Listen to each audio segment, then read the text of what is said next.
Alright, for today's bite-sized video, this is Megan Greeting, and I'm going to be reviewing what I call the triangle puzzle. It is an informal strategy for assessment and review, and it's something that my students really kind of get engaged in.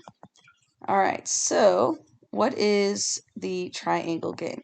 So first, you are going to there's a template, and I can send it out to everybody, where it is literally just a series of triangles next to one another.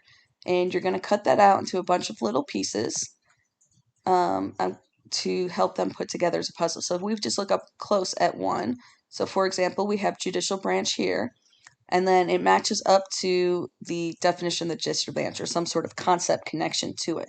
So it's established in Article 3 of the Constitution.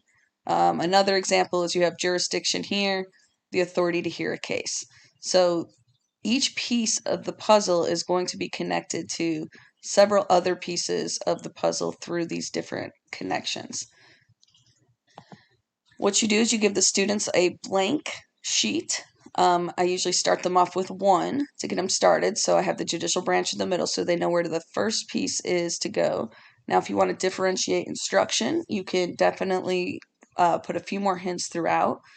I do always let students know that it's best to work out from the middle and build out rather than making random connections. Like, it's good if you see them, but it works better in terms of the overall approach if they start in the middle and work out.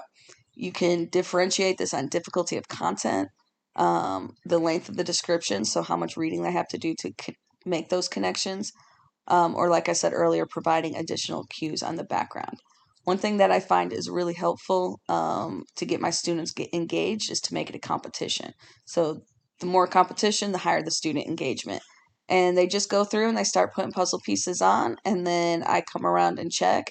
Every once in a while, if they get stuck at where they are, I'll come help them and talk them through finding the next piece, which gives them a few other places to then try to build upon. So it works really well. My students have asked for me to make it on more topics as we review for various things. And it gets them going. It helps them review the content in a way that is just like almost a vocab review, but in a much more engaging manner. And that's what I have for you today. Thank you.